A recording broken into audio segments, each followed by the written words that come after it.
بسم الله الرحمن الرحيم. الحمد لله رب العالمين، والصلاة والسلام على رسوله الأمين محمد وآله وصحبه أجمعين، أما بعد. leo ikiwa ni tarehe 7 mwezi wa Dhulqaada mwaka wa 1442 katika darasa ya kitabu Kifayatul Muta'abbid wa Tuhfatul Mutazahid للحافظ المنذري رحمه الله تعالى بشرح فضيلة الشيخ عبد الرزاق بن عبد المحسن البدر حفظه الله تعالى. تفكيا ما جاء في صلاة الضحى. قال قوله: روى أبو الدرداء رضي الله عنه قال: أوصاني حبيبي صلى الله عليه وسلم ب3 أن لا أدعهن ما عشته، بصيام 3 أيام من كل شهر، وصلاة الضحى، وبأن لا أنام حتى أوتر. انفرد به مسلم. قال: وروى أبو هريرة رضي الله عنه قال: أوصاني خليلي صلى الله عليه وسلم ب3: بصيام 3 أيام من كل شهر، وركعتي الضحى، وأن أوتر قبل أن أرقد. متفق عليه. وروى أبو ذر رضي الله عنه عن النبي صلى الله عليه وسلم أنه قال: يصبح على كل سلامة من أحدكم صدقة، فكل تسبيحة صدقة، وكل تحميدة صدقة، وكل تهليلة صدقة، وكل تكبيرة صدقة، وأمر بالمعروف صدقة، ونهي عن المنكر صدقة، ويجزئ من ذلك 2 يركعهما من الضحى. انفرد به مسلم. قال: واتفق على نحوه من حديث أبي هريرة رضي الله عنه، خرجه البخاري ومسلم. وقوله كل سلامة أي كل عظم ومفصل، كلا كيونغ، وأصله عظام الكف والأكارع أي الأطراف.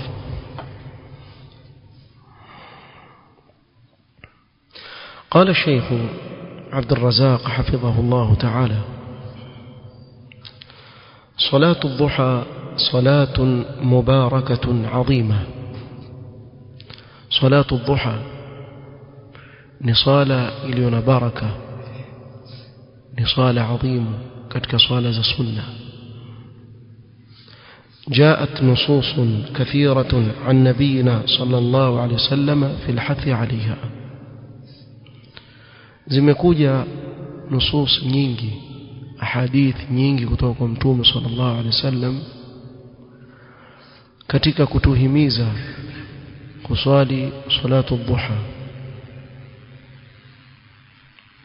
والترغيب فيها، tupendezea hii swala kuitekeleza, wa bayani adhimi thawabiha, kadhalika kubainisha malipo yake makubwa na thawabu yake kubwa mbele ya Allah.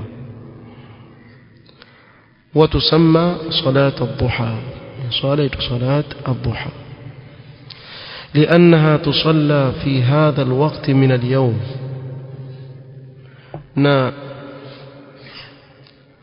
صلاة الضحى وسباب husaliwa katika wakati wa dhuha, ndio maana ikaitwa salatu ad-duha. Na pengine mtu aweza kuuliza, na huo wakati wa ad-duha au salatu dhuha waanza saa ngapi na kumalizikia saa ngapi, au waanza wakati gani na kumalizikia wakati gani, kipindi kipi? قال: ووقتها يبدأ من انتهاء وقت النهي عن الصلاة بعد الفجر إلى قبيل وقت الزوال بقليل. wakati wa salatu dhuha huanza kuanzia kuishia ule wakati wa makatazo ya kuswali. Wakati wa makatazo ya kuswali baada al-fajr ni kuwa baada ya alfajiri mtu hafai kuswali mpaka jua litakapochomoza, wakatazwa kuswali, likapanda qaida rumhin, yani kapanda kiasi cha rumh. Basi likishapanda vile, ule wakati ambao watu waita wa ishraq ndio wakati wa salatu dhuha unapoanza. Pale ndio unapoanza dhuha, na ishraq ndio wakati wa mwanzo kabisa wa salatu dhuha. Kwa yule anayeswali rak'a mbili za ishraq ni kuwa ameswali salatu dhuha katika wakati wa mwanzo. Kisha wakati wa salatu dhuha waendelea, kuanzia pale waendelea mpaka wakati wa الزوال kabla yake biqalil. Zawal ni wakati wa salatu adh-dhuhri. Kwa kabla ya salatu adh-dhuhri, jua linapokuwa katikati fi kabidi as-samaa, pale tumekatazwa kuswali. Kwa hivyo kabla ya lile jua kufika katikati pale ndio mwisho wa wakati wa nini, wa dhuha. Kwa pale mtu atasimama swali dhuha ndio ingia dhuhuri. Ikiingia dhuhuri sasa kuisha wakati, sasa ni wa dhuhuri. Kwa huu ni wakati mrefu ambao muislamu aweza kuswali salatu dhuha. Wa afdalu ma takunu hadhihi as-salah, na wakati mbora zaidi wa salatu dhuha عند اشتداد حرارة الشمس في منتصف الضحى, ni pale jua likiwa limewaka kali, jua likiwa la choma sasa, bimaana katikati ya wakati wa salatu dhuha. Na hapa sasa hivi tunaweza kusema ni kama saa 4:30 hapo kwenda saa 5 pale. Ule wakati ndio jua wala choma, ndio mbora kabisa katika wakati wa kuswali salatu dhuha, kama sayati fi alhadith. Wa salatu dhuha rak'atan, wa kullama zada fahuwa alafdal, 4 au 6 au 8. salatu dhuha rak'a mbili zatosheleza, kama ilivyokuja hapa katika hadithi, wa rak'atay adh-dhuha, rak'a mbili za dhuha. Ingawa akizidisha ni bora, kuanzia 2 aweza kuswali 4, yani 2 2 4, aweza kuswali 6 mpaka 8, aweza kuswali mpaka 8. وفي هذين الحديثين أن النبي صلى الله عليه وسلم يوصي أصحابه ب3 من فضائل الأعمال. na katika hizi hadithi mbili hapa, hadithi ya Abu Darda na hadithi ya Abu Huraira, hizi mbili za mwanzo, Mtume sallallahu alaihi wasallam awahusia masahaba wake amali 3 ambazo zina fadhila na thawabu kubwa mbele ya Allah subhanahu wa ta'ala. وصية متكررة أوصى بها غير واحد من أصحابه, tena si mmoja wala si wawili. Huu wasia Mtume sallam amewahusia zaidi ya mmoja katika masahaba kwa kukariri yale mambo 3, kuonyesha uzito wa mambo hayo. Wa fi hadha dalalatun ala 'idham sha'ni hadhihi al-a'mal, na hapa kuna dalili ya ukubwa wa jambo la hizi amali 3. قوله أوصاني خليلي آمن وناني أبو هريرة رضي الله عنه. na kabla ya hapo hadithi ya Abu Darda asema awsani habibi, na haya maneno yaonyesha namna gani masahaba walikuwa wakimpenda kikweli Mtume sallallahu alaihi wasallam, mpaka wamzungumza kwa maneno haya, awsani habibi, awsani khalili, kuonyesha namna gani walikuwa wakimpenda Mtume sallallahu alaihi wasallam. na kuna riwaya asema Abu Huraira, awsani khalili sallallahu alaihi wasallam bi3 la ad'ahunna ma 'ishtu, siwachi kutekeleza huu wasia maadamu niko hai. na hapa akamuhusia Abu Darda Mtume sallam an la ad'ahunna ma 'ishtu. Mtume sallam akamuhusia kuwa usiwache mambo haya 3 maadamu waishi katika huu ulimwengu, hivi vitu 3. قوله أوصاني خليلي صلى الله عليه وسلم ب3 هذا لا يعارض ما جاء عن النبي صلى الله عليه وسلم ولو كنت متخذا خليلا لاتخذت أبا بكر خليلا. hii hadithi haigongani na hii ambayo Mtume sallallahu alayhi wasallam lau kama ni mimi kumchukulia yoyote katika masahaba wangu kuwa ni khalil, bimaana amefikia upeo katika mahaba kwangu mimi, basi ningelimchukulia Abu Bakar kuwa ni kipenzi changu. Lakini haifai mimi kumchukulia mwingine khalil wakati Allah subhanahu wa ta'ala ittakhadhani khalilan. Sasa hapa mtu anaweza kusema lakini mbona Abu Huraira radhiyallahu anhu asema awsani khalili, akamchukulia Mtume sallam kuwa ni khalil kwake? Sema falmumtani' an yattakhidha ar-rasul sallallahu alayhi wasallam khalilan lahu min ashabihi radhiyallahu anhu, amma an yuttakhadha huwa khalilan falam yati man'un anhu. Kwa kilichokuwa kimekatazwa ni yeye kuchukua mtu yeyote katika masahaba wake kuwa ni khalil kwake Mtume sallam, ili amelikanusha Mtume sallam. Lakini mwingine kumchukulia yeye Mtume sallam kuwa ni khalil, hili halina makatazo, na ndio maana utaona masahaba wakitumia lugha kama hii. Walihadha qala Abu Hurairah radhiyallahu anhu awsani khalili, amenihusia kipenzi changu. قوله بصيام 3 أيام من كل شهر، wasia wa kwanza kufunga siku 3 katika kila mwezi. فالصيام له شأن عظيم جدا وأثر بالغ وثواب عند الله كبير. صوم ina jambo kubwa mno mbele ya Allah subhanahu wa ta'ala, na ina athari kubwa kwa yule anayefunga, na kuna thawabu kubwa mbele ya Allah subhanahu wa ta'ala. ومن كان مواظبا على صيام 3 أيام من كل شهر كأنه صام الدهر كله، na yule anayedumu kufunga siku 3 katika kila mwezi, ikiwa basi umeshindwa kwa mfano kufunga Jumatatu, Alhamisi, kila Jumatatu zimekushinda hizo, basi usikose kufunga siku ngapi? 3 kila mwezi. Kwa nini? Kwa sababu anayedumu kufunga siku 3, hizi 3 tuwaziona kidogo kila mwezi, huyu ni kana kwamba amefunga mwaka mzima. Kwa sababu man jaa bil hasanati falahu 10 amthaliha, yoyote mwenye kuja na jema atalipwa mbele ya Allah mema 10. Kwa siku moja unaoifunga yahesabika ni 10. Kwa ukifunga siku 3 za wangapi? Ni kama umefunga mwezi mzima. Kwa ni kana kwamba mwaka mzima huyu amefunga. لأن النبي صلى الله عليه وسلم قال صوم شهر الصبر، شهر الصبر hapa yakusudiwa mwezi wa Ramadhani.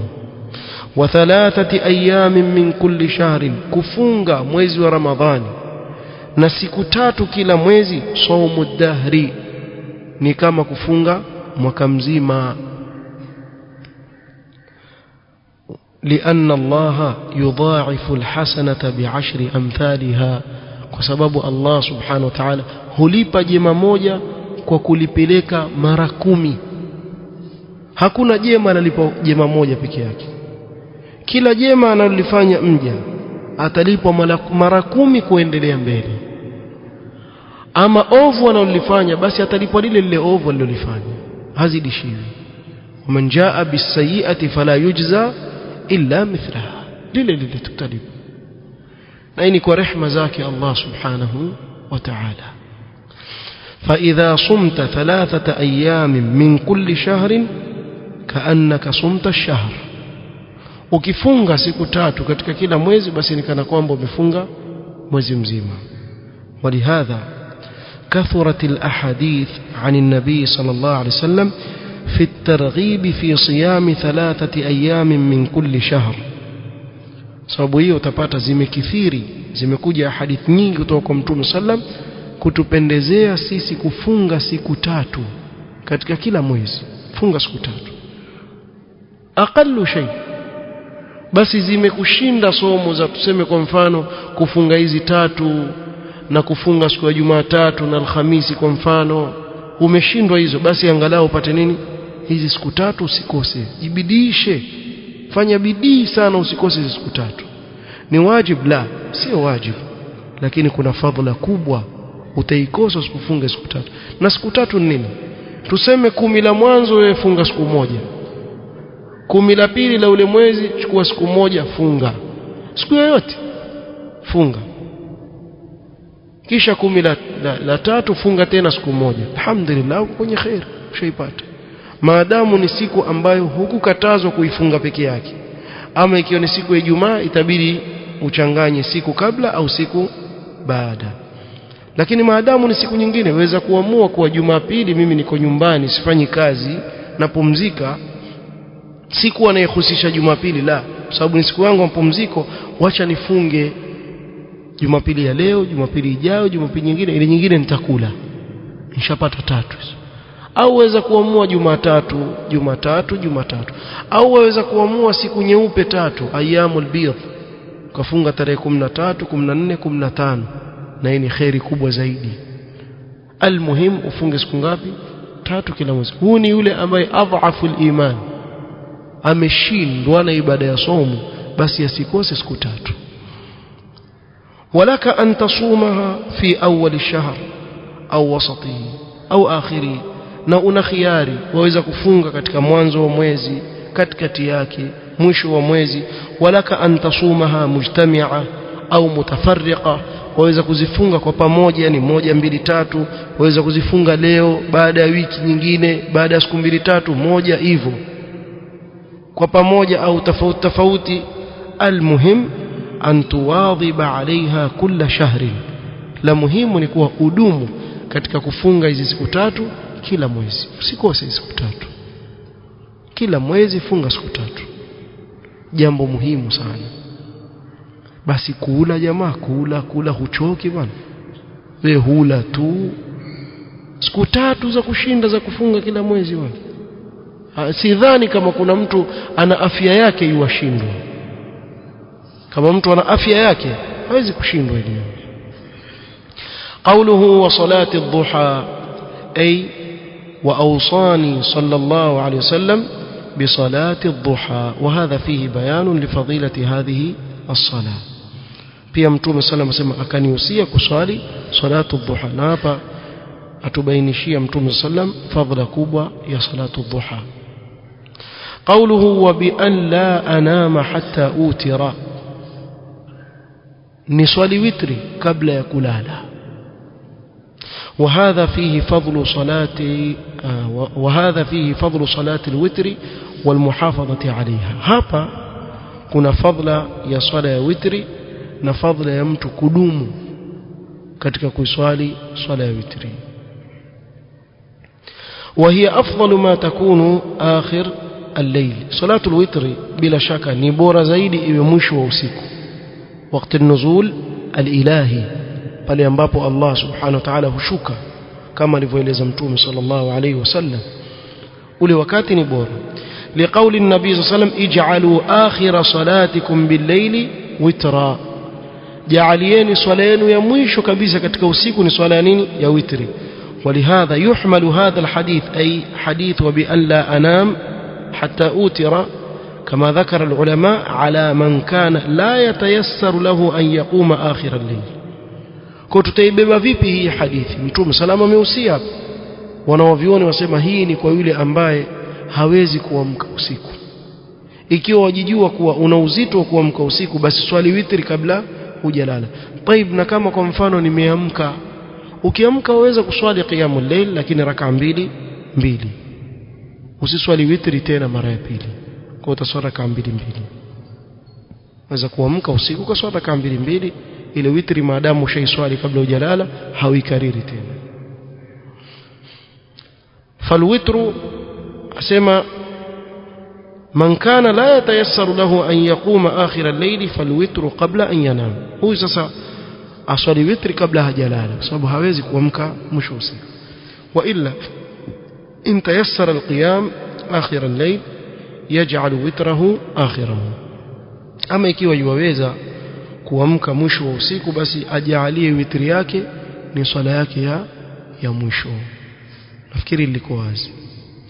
Hadithi inayofuata hadithi ya Abi Dharr radhiyallahu anhu insha Allah taala hiyo tutaichukua katika kikao kitakachokuja insha Allah taala.